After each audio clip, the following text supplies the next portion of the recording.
Women on a Green Mission. Follow along as two friends document their unfurling permaculture journeys. Join our chat each week where we'll be sharing how we and others apply permaculture to our gardens and daily life. We're no experts. We're at the start of our journey, fumbling our way to a greener life. We'd love your company along the way.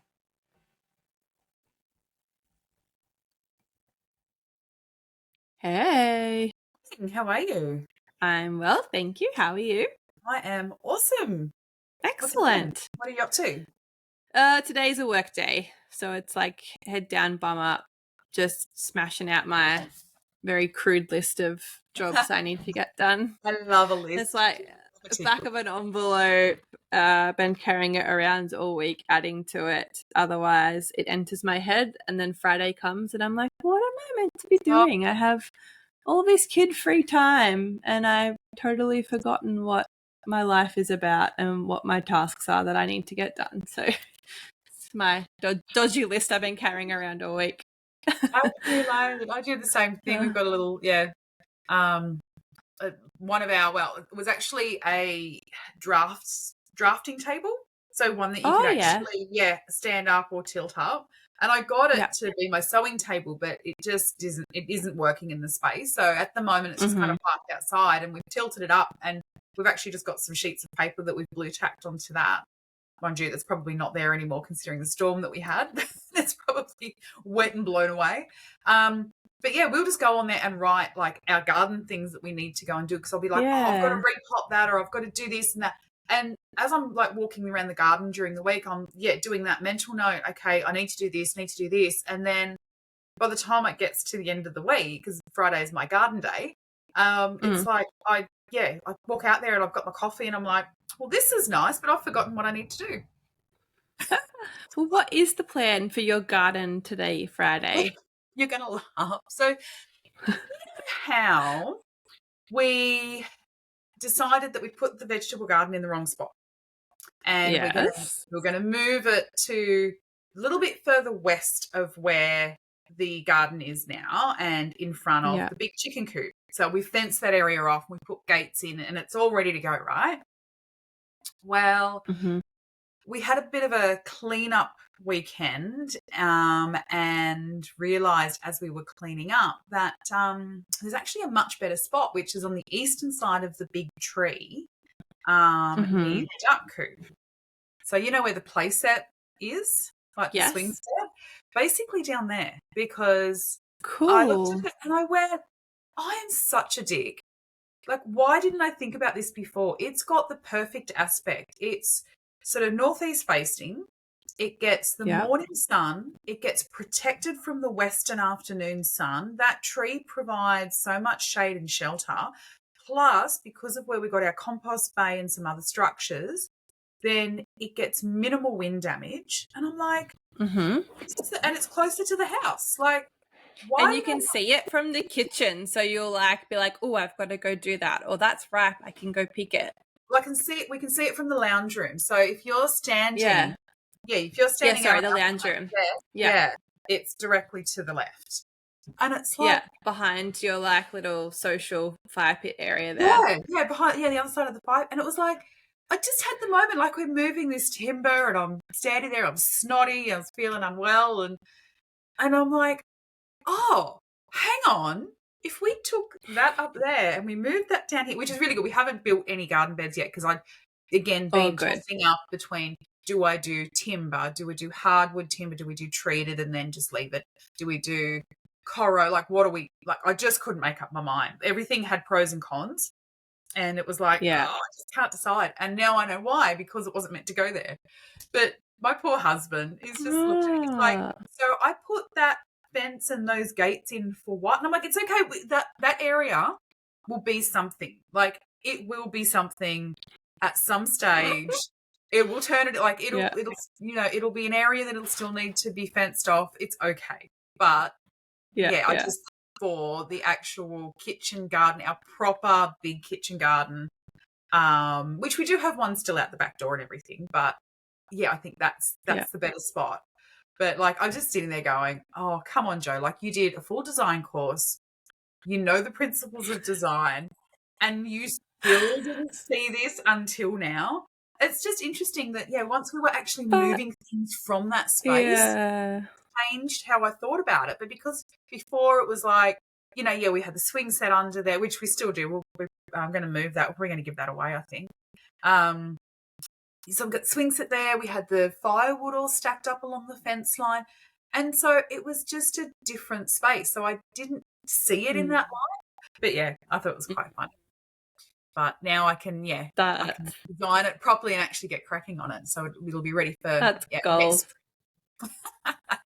Next. Sometimes it takes you to like really step back to go, oh, that was right in front of my face and I didn't even realize that I could do that. Exactly. Yeah, that's awesome. And again, I looked at it and went, okay, why did I choose up there? Because I was trying to make the space fit what we needed as opposed to really stepping back. So yeah, it was just again, that opportunity. And same thing with that was the other thing that happened, which was really shit, is that we had either a feral cat or a fox attack. So we lost 4 hens and one of our roosters. So I got home and he was maimed quite badly. So there was no bringing him back. So I had to do the deed on him, unfortunately. But that was horrible.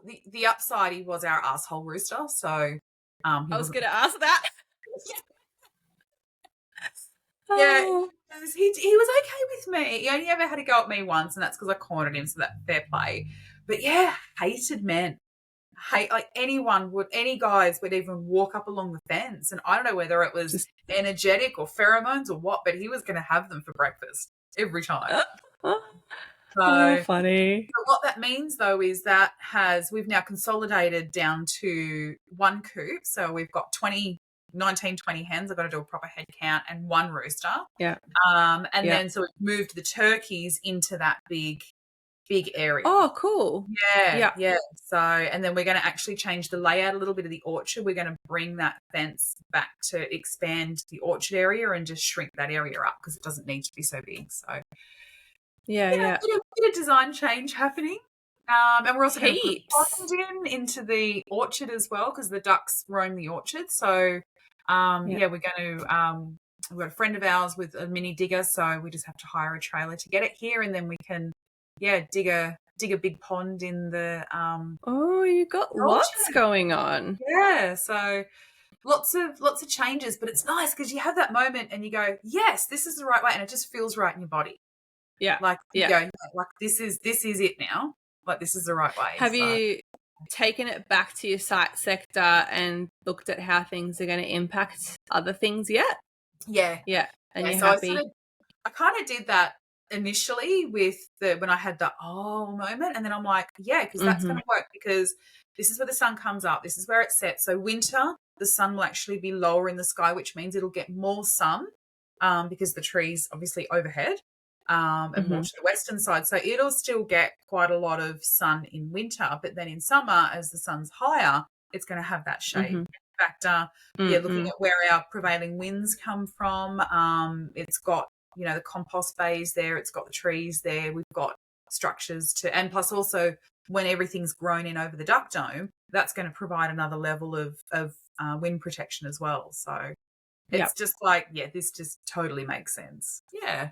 Cool. So cool. I hate. So what about you? Yeah, it's getting hot.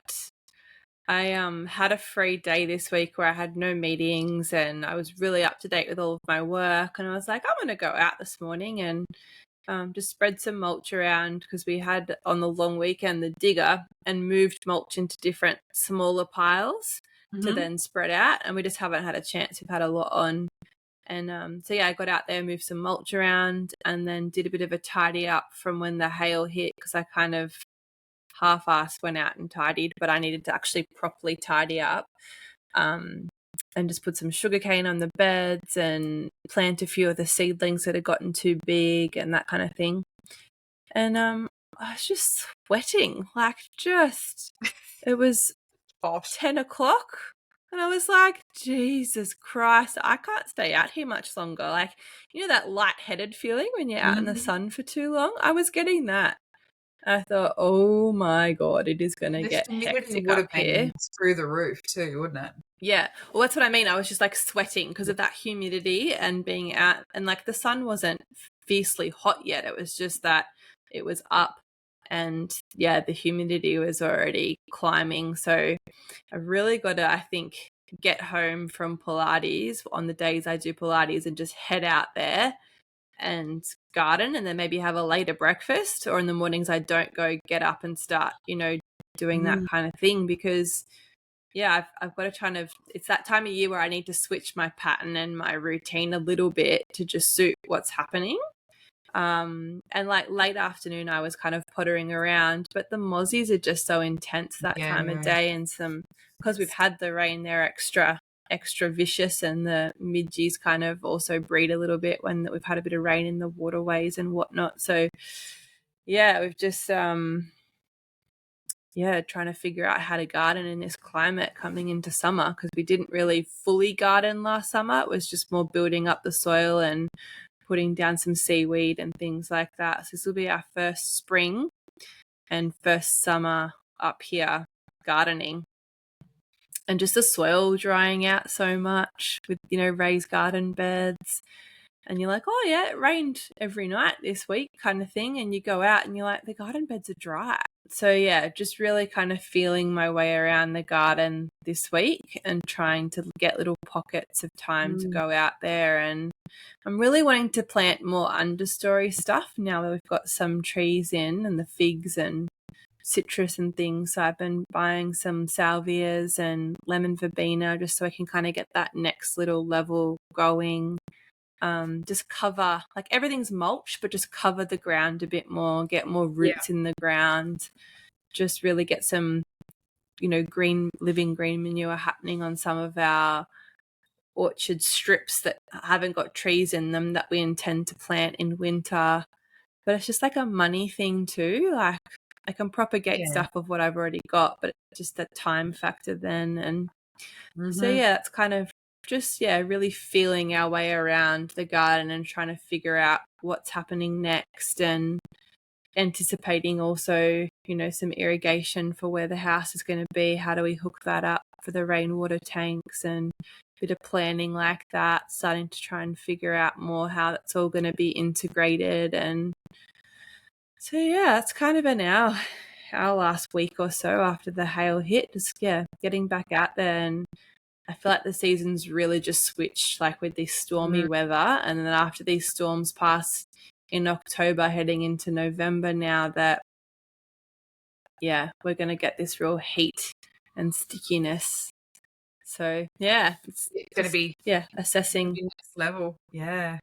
Yeah, assessing everything. And, I like that, that you really focus on changing your routine and your pattern of gardening, because like we had that conversation about, is it worth gardening in summer and what do we do with that? But being able to just change your pattern to suit the climate as opposed to battling through, that's just as important, because you can stay the course then, right? Like you've got the longevity. Yeah, and I think it really highlights, like, coming into next winter and spring, that I've actually got to put that effort in a little bit earlier than I did this time, because I thought, we're heading into spring, I'll start planting everything out. But I think if I kind of bring everything forward a little bit, I think it means when the heat of after the storms all hit, things will be a bit more established when the storms come, if we get them, that late October kind of time. But also that once the heat hits, everything's in. Like, I'm finding now I'm still out in the garden planting stuff, spreading mulch, where if that was all kind of established a couple weeks ago or even a bit earlier, that now would be more heading into that change of routine being maintenance. But I'm finding I'm still out there planting a lot. So kind of making some notes about that for next year to make sure that, I'm just a bit more prepared. So so that when we do get into the heat, everything's already in the ground and established as much as possible, and it's just minimal actual planting and doing things in the garden. It's more just keeping an eye on harvest and weeds and pest control and those kinds of things heading into late spring and into summer. You So don't have yeah, you don't have a frost, do you? You don't get frosts no, up not there. at all. So you don't need to worry No. about, last frost dates or anything like that with getting things into the ground. You could quite easily, be planting tomato seedlings sort of mid to late winter. Well, I overwintered my tomatoes in situ. Like, I just cut them back and left them. I didn't actually pull them out, put them in the greenhouse and plant them again or take cuttings. I just overwintered them there and they just didn't grow for winter. And then spring hit and they went bonkers. Yeah. They've got fruit on them. They've been fruiting for the last 4 weeks. Nice. So, yeah. And like our zucchinis, we've harvested probably about 10 zucchinis already before the hail hit. Fantastic. I'm so far behind cucumbers. on that again. My zucchini plants are this big. They're all coming up.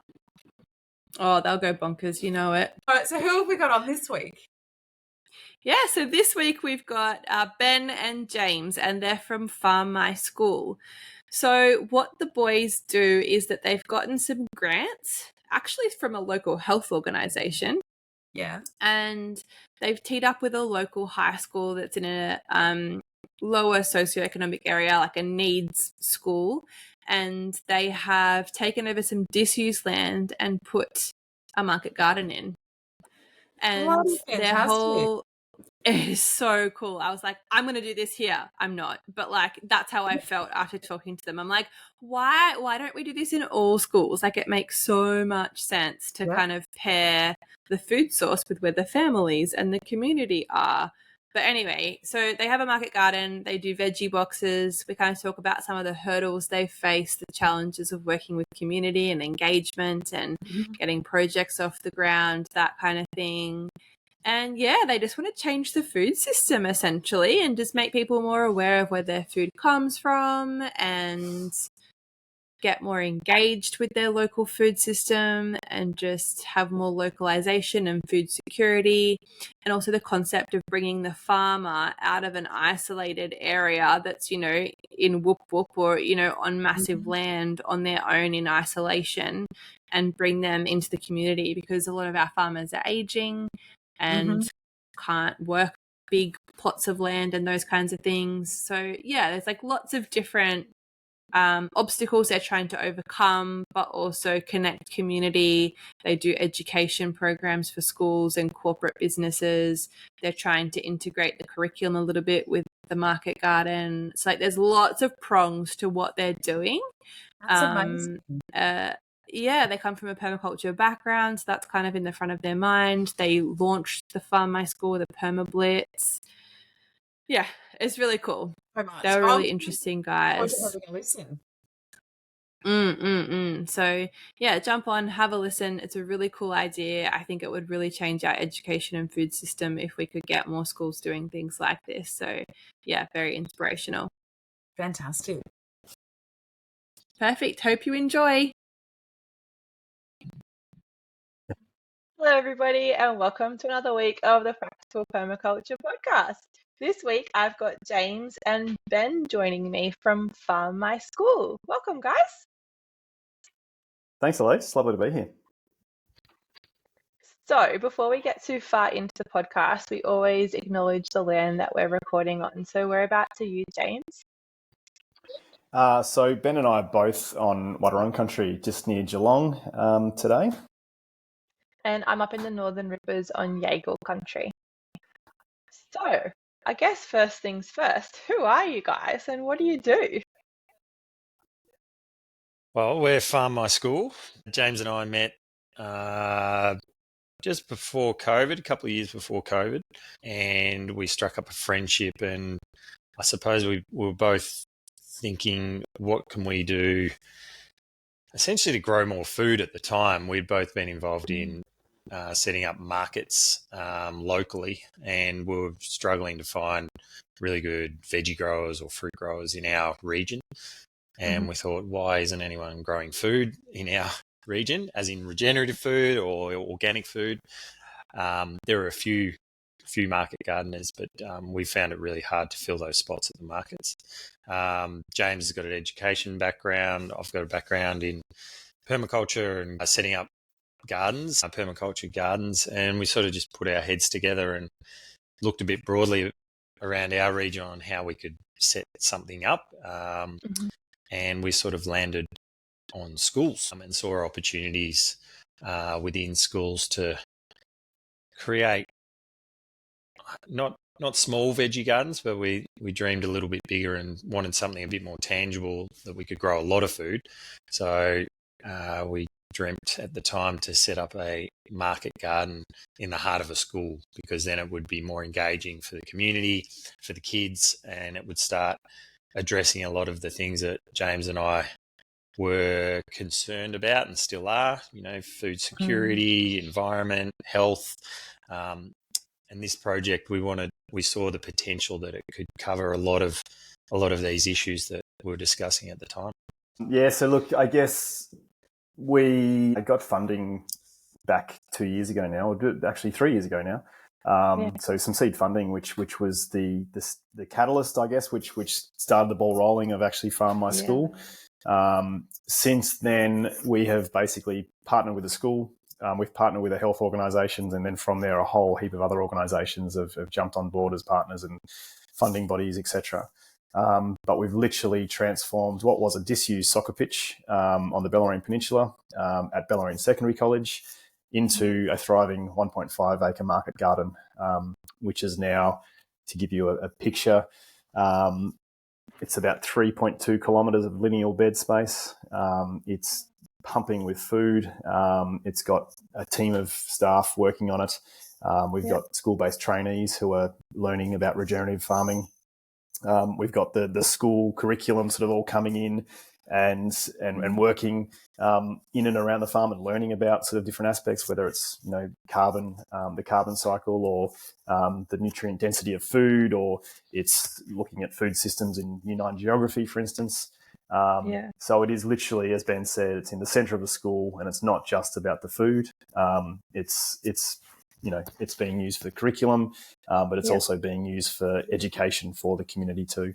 So effectively, cool. Farm My School is, wanting to transform disused school land into commercial market gardens that are regenerative and that are sort of nourishing communities. Amazing. Yeah, I spoke to a lady up here who actually organises our local markets, and I'm in the Northern Rivers. So you go, okay, it's a great climate. There's lots of food growing. Surely we have, really good food security up here, but we're in a similar position. She said she finds it really hard to find growers that will consistently be happy to come to the markets. And we didn't live up here during COVID, but even then, a lot of people said that they struggled to find local food and that food security up here, which I found really surprising. But I think a lot of communities are actually in that position and don't really even know it. Absolutely. And there's good reason for it. Farming's hard. It's a hard gig. The average age of a farmer in Australia is over 65 now. Wow. They're typically male. And, I'd say over 95% would be conventional farming. It's not set up and supported. We can change that. Like it's not, as Ben mentioned, it's not just about, growing the food. It's actually about health, and it's about climate mitigation, and it's about cohesiveness in communities. Like it can be, it's far beyond just the food. And it sounds like that education side of what you do is really big too. I can imagine, empowering that next generation and the community. Can you talk to that a little bit? So I guess we saw a massive need for this, not only, school land being great because it's in the heart of a community already, and it's sort of central to that community. But we always saw school gardens as, profound in what they could potentially achieve. It's always the place where, if you're doing a school tour at a school, the students will take you there as their favourite place. It's always the place that the principal will take the politician or the new parents, the prospective parents in a school to go, look at our school garden. There is so much learning and so much rich content that can happen in that garden space. However, it's always the space that's not funded. It's always the space that if that one key teacher or passionate parent who runs the garden leaves, it falls over. It's also the space where, especially in southern Victoria, it's the most productive time of year is actually when school is on, summer holidays. It's when the fruit trees are pumping. It's when, the garden's full of produce. However, it's often neglected. It's often left unwatered, untended to, fruit trees unpruned. And, that's why Ben and I saw so much potential in using school land. I think in terms of the curriculum potential as well, it's always that there might be one or two teachers who use that garden really beautifully and use it as, from kitchen garden programs, or it is actually just as, it's used in a couple of subjects, but it's not used as a whole curriculum tool that can, use it for maths, use it for STEM, use it for wherever you want, media, tech, whatever it is. So I think there was so much scope for that. And the other thing also, which around schools and education, is that, schools are used for 40 weeks of the year from 9 till 3 for 5 days a week. And then the rest of the time they're sitting idle. Yet there's often so much amazing resources and facilities at schools that we could tap into and use to educate communities as well. So we've now started a Nourish, it's called Nourish Workshop Series, which is basically adult education and community education to educate people on food literacy and how they can actually cook with local seasonal produce, and also around starting gardens as well. So we hope to sort of grow that and have that as an arm to our business or non-for-profit, which, can continue to educate not just the students but the community as well. And how have you found that community engagement so far? Ben and I feel like we're often banging our heads against a brick wall. Yeah. It's been tough. Yeah, it's like I feel like we're in a safe space, we can be honest. Change doesn't come easily, I guess. Yeah.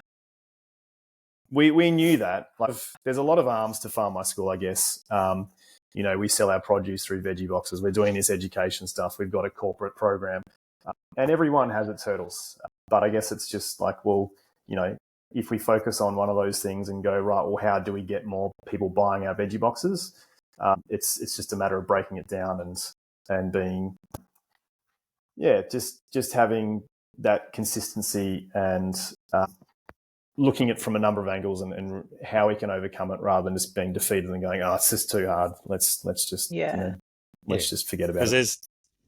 That's right, James. I think there's a lot of systemic problems in food generally, just the systems that we've created with, the big supermarkets, and there's a real disconnection now with where your food comes from, which is why James and I we've worked on Farm My School, but before then we're also, really passionate about food literacy, food education, cooking, connection to environment, connection to culture. So it's quite a broad. With Farm My School, we see the potential to really educate through a lot of different channels and issues. But having said that, with the engagement, we have, in a short space of time, really, we had an event, a build a farm in a day event. Which I saw that on socials. Yeah, and that was an incredible community connection that we built that day, where we had over 600 people pay to come and help us build the farm, essentially. And we had music and food trucks, and Costa came, and it was a really lovely, fantastic atmosphere. And we basically put on workshops to teach people how to do no-dig gardens, which, in the permaculture world, sort of the 101 stuff, where you can really just, use what you've got around you, grass clippings. And leading up to that event, I think we had 6 weeks, James, didn't we? 6 or 8 weeks to get all of the inputs to start the farm. Used our experience in what we'd learned from permaculture, and we were basically engaging with a lot of local community groups, businesses, to get all of the inputs in to build the farm. So that was straw from farmers, that was coffee grounds from a company called Reground, who collect, coffee grounds from all the cafes. We worked with the council to get all of our compost and mulch delivered. All these inputs. So we engaged with community in that way, and then we had the event where we had the school community, but also the broader community come and help us build the farm.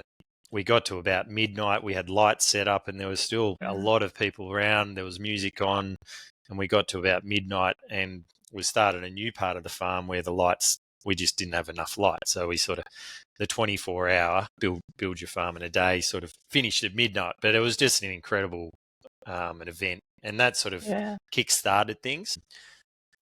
We've still, like James said, there's been hurdles in how we've engaged ongoing from there. But that's just, it's just the nature of it. This is a pilot project that we started over a couple of years ago, and we've learned a lot since then. And do you find, because it's in the school, like a lot of those food boxes and events are the school community, or is it the broader community that's also engaging with it? Yeah, it's funny you ask. In short, it's generally the broader community. Wow, really? I guess so, and this comes back to that original seed funding.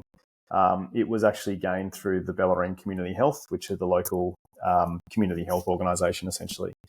So they saw need for their community, and their strategic goals basically aligned with everything we do. So they were like, we need to get this for our area. And they wanted us to work with a school that was a low socioeconomic school, had a lot of problems around food security. And so they identified a school for us that was that perfect fit.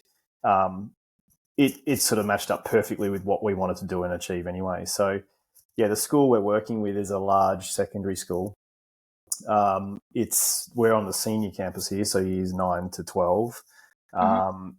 And it's not an easy, it's not just it's not your school who like everyone's on board and everyone's got like, awesome, this is amazing, and really embracing it from all levels. It's actually it's taking a lot of work, and it's definitely happening. And yes, each event we have, or each sort of thing we do, there's more and more school community, coming along to that, which is fantastic. Yeah, cool. And we're working out ways. We've got our second birthday coming up in a couple of weeks, actually. And for that, we've gone, right, well, let's have student competitions. So there's a songwriting competition about, have to write a song about the farm, a bit of sort of middle veg style. Or there's a cooking competition. They have to actually bake a birthday cake from produce from the farm. There's a photography competition. There's a scarecrow making competition. And we're actually doing cash prizes for students too. So that's hopefully going to draw in students. Cash it's always free tickets. Should bring the kids in. Cash, absolutely. So there's free tickets for the school community. We're paying it we're charging a small amount for the general community. And the same with our veggie boxes. Veggie boxes, we subsidise school community to be, it's basically $50 a veggie box, whereas the general community is a $70 box, which helps us to make a cheaper price. But yes, it is generally the general community that is supporting the program and really see the value in it. And I think it's, we're doing it in a secondary school, as James has mentioned, and a lot of parents at that stage, James and I have got kids, they're at a primary school level, and as a parent, you're quite engaged. You're dropping the kids off at school, whereas at this school, it's a little bit more out of town. All the kids arrive on a bus. The parents are off to work. It's a very different dynamic and challenge to engage that school community. And this is a new concept, and as we alluded to before, with some of the systemic problems we're facing, a lot of people are shopping at supermarkets. That's what they do. They go to supermarkets and that's how they cook, and it's not a seasonal focus. So, there's some big challenges that we're sort of dealing with. But as James said, you've got to start somewhere, going back to permaculture, sometimes just starting is the hardest bit. You can dream up a big garden, but until you get your shovel out and dig a hole. Yeah. Or, do a no-dig garden, nothing really happens. So I think what we've learnt is we've now got something that's very tangible. It's in the heart of a school, and we've got a great base to work from. The farm is absolutely cranking, and it's only a couple of years old, and the soil, we've already got so much diversity. We've got frogs, we've got new birds coming in, we've got the health of the farm is only going to get stronger and stronger, and I think that will flow into the community as well, and the school community. How much food are you producing out of that lot at the moment? Well, it obviously varies, and we had our farmer go and travel overseas recently, so we're on the lookout for a new farmer as we speak. But we're gearing up for a big summer and autumn, obviously. But yeah, we're lucky. We've got a really good climate down here where you can grow food pretty much throughout the year. There's times it's not quite like up your way where you look at something and you can watch it growing. It's a bit different. But no, I don't know, James, in terms of kilograms, would you know? Or boxes, so even? Like how many boxes you're providing? Yeah. Look, through the peak of summer last year, and that was only 18 months in, we were producing over 600 kilos of veg a week. Wow. That sort of, through March, April, that was pretty consistent and dropped sort of through the winter months. In recent grants we've been going for, we're saying an average of around 200, 250 kilos a week currently. And keeping in mind that it's only been 2 years since that Build a Farm day. So our soil's still really, what it was on a sandy soil with a clay substrate at about sort of 20 mil deep. And now it's this beautiful, dark, rich soil. It's, worms are prolific, and it's just, it's looking amazing. But I reckon another sort of couple of years and it'll be starting to really hit its straps.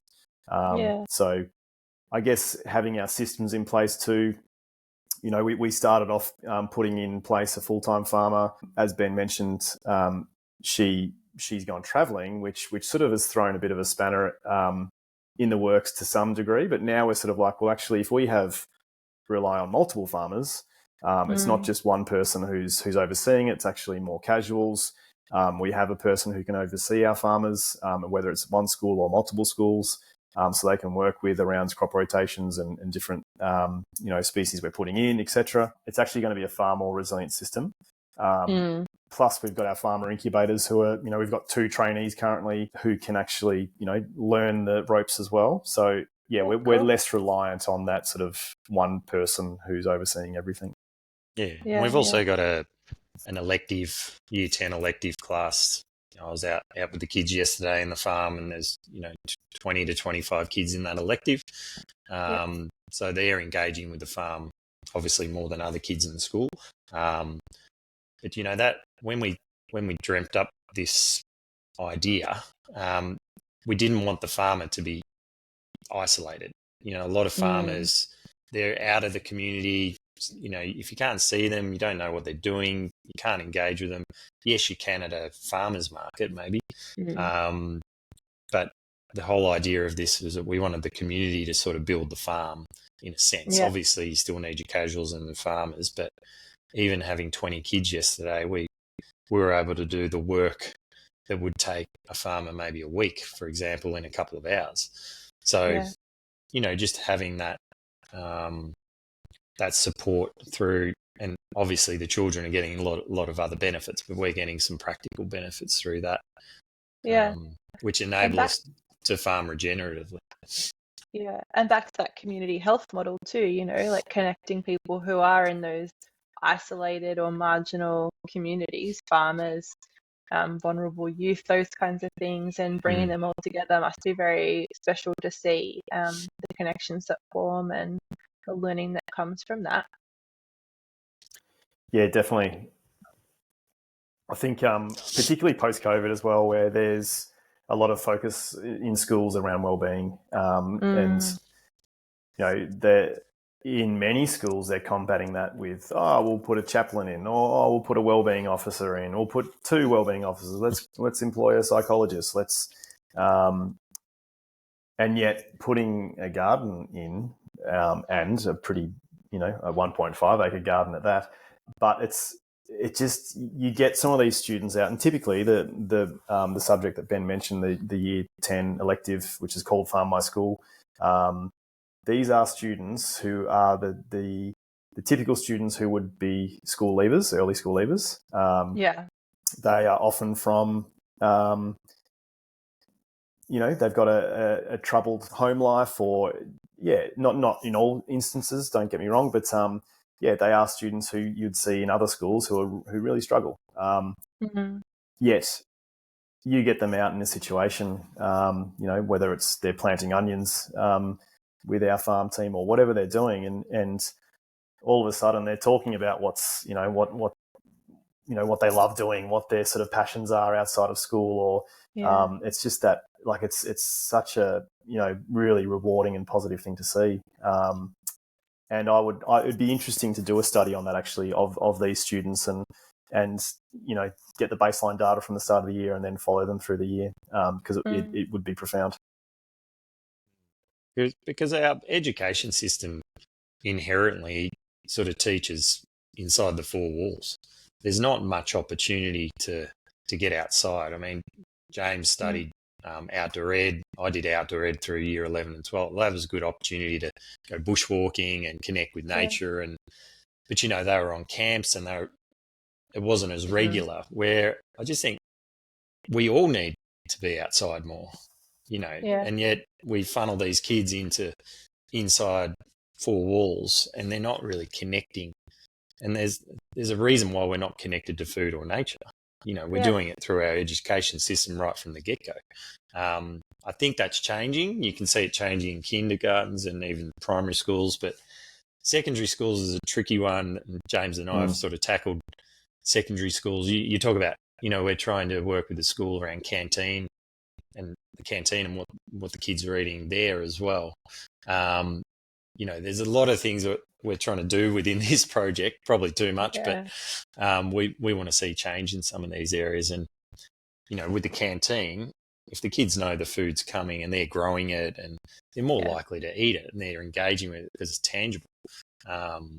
Whereas if it's just a canteen and you don't know where the food comes from, you don't really care. So I think we've got an obligation to do better for our kids in that sense. And provide them an opportunity to eat better food. And that's an issue we're facing across all of Australia in canteens. Food, if we nourish our kids, they're going to learn better, aren't they? Yeah, totally. And even just taking the four walls away, when they say kids bounce off the walls, it's like, well, take them away. Like, let them loose, let them be outside. Like, that's one of the main reasons we're homeschooling. Just because I can see how much they learn from being outside and being in nature. And we took our kids around Australia for 2 years, and the amount of learning that happened and stuff that they were interested in, like in context learning, not just learning because this is what a teacher has planned for the curriculum for the day. That's right. And I think it falls a lot on our teachers also to be a bit more flexible in, this might have been the plan, but this is what the kids are now interested in, or this is what we've discovered, because it is an interactive environment. It's not going to be exactly what you thought it may have been when you planned that lesson, and adapting. Yeah, it's quite a rigid system, though, isn't it? Like, I do feel for teachers, because there's so much reporting now. And, James used to be a teacher. You could probably talk to this more, but my experience with my kids in school is that teachers are under the pump enough. And for them to deviate and actually go, I might take the kids out, an art teacher, and go, we can actually draw the sunflowers in the garden as opposed to inside the four walls. It's not that big a leap, but I think it's, it's not really, I suppose when you're learning to become a teacher, James, that's not really the focus, is it? To that flexibility to go outside and, I don't know, use those opportunities outside so much. Oh, absolutely. It's not, like, I think you learn more in your first couple of weeks of teaching than you do in your, masters or your whatever you did, your dip ed or whatever it was. And because of that, we're not. Like a classic one is that I mentioned the carbon cycle before. We had a few teachers out with us on the farm, and And I said, oh, what do you think of the program? Like, what do you think of this whole idea of having a farm in you? And this was over 12 months ago. And the teacher, she's a science teacher, and she was like, yeah, I mean, it's great for the kids who are interested in ag and hort. I was like, oh, okay. So what do you teach? And she's like, oh, science. I was like, oh, okay. And what are you teaching at the moment? What topics are you teaching in, year 9 science? She's like, yeah, year 9. We're doing the carbon cycle. I was like, and we'd just been putting compost on the beds. And I was like, so, that, and it just sort of twigged with her. She's like, I get it. Yeah, cool. Yeah. And then another science teacher was there, and he was like, oh, yeah, but it doesn't fit to chemistry. I was like, okay. And we'd literally just got pallets of rotting bananas from a local organisation who does food relief. So they sort of just said, if you want bananas, here you go. And we were about to make some liquid fertiliser out of these bananas. And I was like, well, we could actually look at, if they were to go to landfill, how much methane would they create? As opposed to and we could measure that, we could set up a system. And so I had all of a sudden these science teachers who were just sort of actually interested going, can we do that? I was like, yeah, and then we can equate what that would be in terms of carbon dioxide in the atmosphere. And, as opposed to, so it was all this sort of rich stuff coming out of just a random conversation that they're like, we can actually take that out of the textbook and take it outside. So it's, I guess if we would never go into a school, if we were to start a new school, which we are looking at doing, starting new schools, and go, hey, this is how you do it. We want you to change your subjects. Here's our syllabus. Here's what you need to be teaching. It's more about that slow integration and making it go, right, what are you doing currently? Great. How can we apply that to, maybe it's flow rates on irrigation, and we can use that to apply to maths and so it's, we want to work with the schools and work with the community. Yeah, I'm a teacher too, but I come at it from an early childhood background. And I think there's a massive difference because it all is play-based learning. And like you said, even in primary schools, I could definitely see how in primary schools, you're picking up your child anyway. So you pick up your food box and, you're there for assembly so you can go and look around. And I feel like it would be a different path in that setting. And I think, from my headspace, early childhood, everything is just play-based and context-based and interest-based learning and project-based learning. And I think what you were saying about high schools is interesting because even from a university context, we had a friend of ours who came from the UK studying medicine. And so in Australia, it's kind of changing, but the way you do it is that you learn all your subjects, anatomy, physiology, whatever, and then you start doing patient cases and you learn that way. But in the UK, they do it the opposite. They say, okay, here's a patient with this problem. Let's now study the anatomy of this, the physiology, the diagnosis. And I really think if we flipped the curriculum around a little bit so it was like this, so like here's a garden or here's a learning environment, whatever that might be, what is the learning that can come from that, and flip it around. So instead of having a curriculum, you have a context or an environment, and then you draw the learning out of that. I think it would really change the way our school systems worked, and I think it would be a lot more hands-on and relevant to the kids, and they'll learn more effectively, I think, too, if we can maybe just change the way we think a little bit about the curriculum and how children learn. Wholeheartedly 100%. agree. It's a no-brainer, as James and I often say, some of these things, but it might be a no-brainer, but it doesn't mean it happens. Yeah, the system. So tell me a bit how permaculture lens has been applied to the business. We've obviously talked about, marginalized people and, bringing those people into the middle a little bit more. James spoke to resilience a bit earlier, but I'm sure there's so many overlaps with permaculture with what you're doing, since you've both come from that background or had that knowledge that you could bring to the business. Yeah, I think, for me, permaculture offers a lot of like a framework for solutions.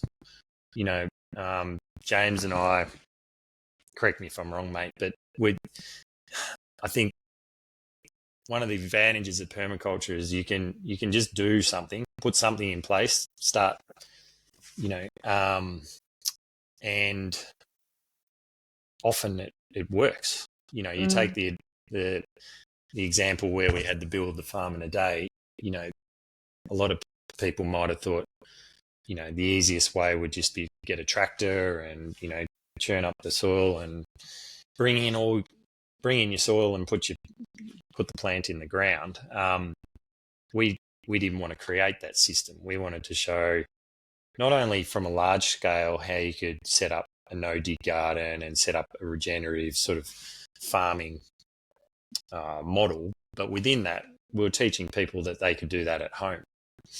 So, that's where you've got that ripple effect where hopefully, and we've had people come up to us and say, we learned how to do that in the day, we've done it, gone home, and guess what? It's worked. So for me, permaculture's, the genius of it is you can apply it in lots of aspects in your own life, in your own business, in your own community, and it just sort of intuitively makes sense. So I think for our project, we've used lots of different things that we've learned through probably working on our own properties or our own businesses or in our own communities before we set up Farm My School, and use some of those ideas and learnings. And not everything works, obviously, but we've been able to apply that in a practical sense. So yeah, that's where I think we've drawn on it. I think also Ben and I are pretty aligned on our values, as now is our board. So we're set up as a non-for-profit. We've got a board of directors. So we are pretty mindful around the decisions we make, from as simple as buying a buggy to assist with the farm operations and transport of things. We've gone an electric buggy. We've used a lot of waste or waste inputs in the actual building of a farm. With our partners, we don't just go out and seek any funding, any sort of partners who can assist us to fund the farm or the build of a farm. We're actually really particular around what are their values and what's their strategic goals, and where is, if we're partnering with a bank, which we are, what are their values? We were reached out to by a mining company. Yeah, sorry, but that's not our gig. We grade. It could be $1 million. It could be 2 farms, but we're not interested.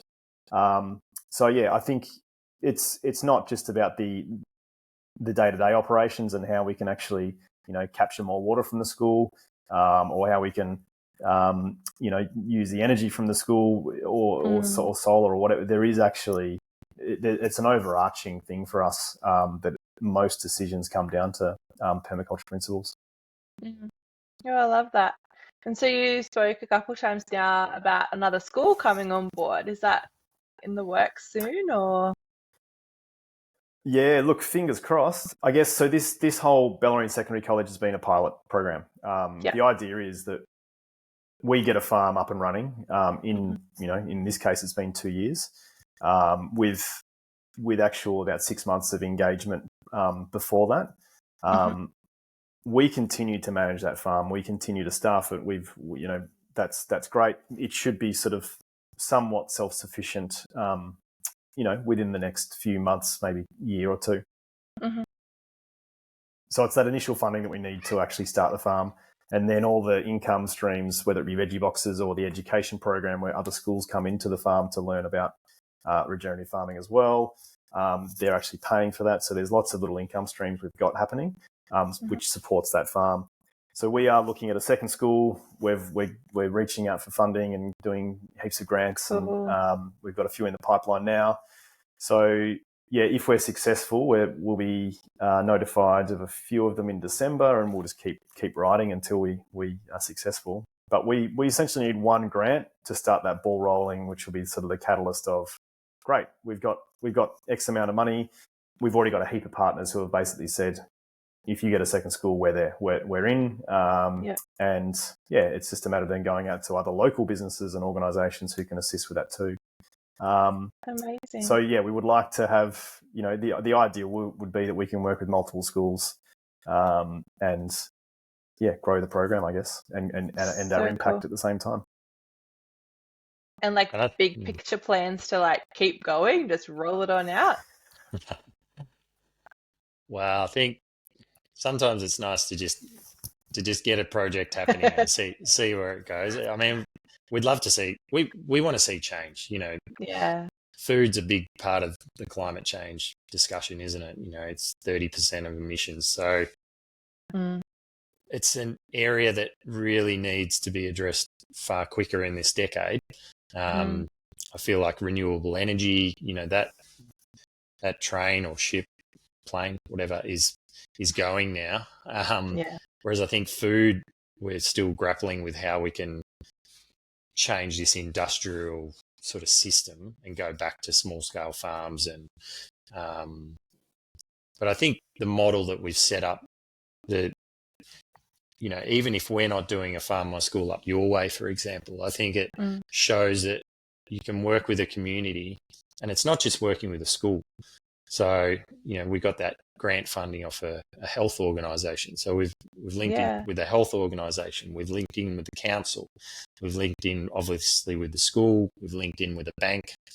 We've linked in with a couple of very good local community organisations. So you start adding that up, and then you can go, okay, well, we could come up to your region. I'm sure you have a bank. I'm sure you have a school. I'm sure you have a council. I'm sure you have a health services. So it's working collaboratively, and that's going back to permaculture. It's not we're just going to do this and it's all going to be on our shoulders. If James and I originally wanted to go up and set up a farm, we were smart enough to go, well, that's just madness. Who would be a farmer these days? Financially, there's no motivation to do it. Whereas this model allows a farmer to come in and have none of the stress of setting up and buying the land, getting the equipment. So we feel really strongly that it's a model that can be replicated. Now, whether that's us, doing more schools locally in Victoria or hopefully around Australia, that would be brilliant. But hopefully even discussions like this on a podcast can spark ideas for other people. And, that's what we're always hoping it would do as well. On that, there has been a lot of sort of blood, sweat and tears that, Ben and I have volunteered a lot of our time in getting this to this stage while juggling our own businesses. And I guess to make it like great impact is one thing, and also to see what we've achieved is just so humbling. But I guess we also would, we do see that there's hopefully a bit of longevity for us in it as well. It's not just for the short run, just for the one project sort of thing. We do want to see that we can continue to have the impact we're having and continue it on as well. Yeah. Oh, I think it's amazing. When I heard about it, I found you guys on social media. When I heard about it, I was like, this is cool. Like, big pie in the sky dreams. Like, imagine if every school that had the space, could do this. Imagine what our food security would look like and what our communities would look like. And I think it's a really cool concept, and something that even if we did it on a much smaller scale, not acres, but even just square meters of space that schools could provide, herbs or leafy greens or potatoes, like whatever it is to their community, it would be such a step forward in people, just connecting and understanding the food system and where food comes from. And I think it's amazing, and good on you guys, because I love it. I think it's so cool. Thank you. It's good to get some positive feedback. You guys been in the trenches, have you? No. It's a project that it's had its ups and downs for sure, which James alluded to, but yeah. Well, it's coming up close to an hour of us chatting. So is there anything else you guys want to talk about before I finish up with our final question? Not from me, no. We have got a few things that if people are interested and down this way coming up, we've got as I mentioned before, our second birthday party, which is on the 31st of October this year. So that's happening very soon. We also have our workshops, which, we've got a funded program happening, and they're sort of going to be frequently happening, which will go into the future too. So if it is something which, you want to come into, and it's not going to be just focused around food and gardening, we will sort of branch out on that down the track as well. Yeah, it might cool. be that we run the odd sort of PDC course, or who knows what in that space we can experiment. So yeah, keep an eye on us, I guess, on socials and on our website, and because there is lots of exciting stuff happening.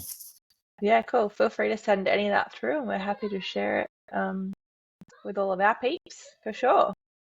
Awesome.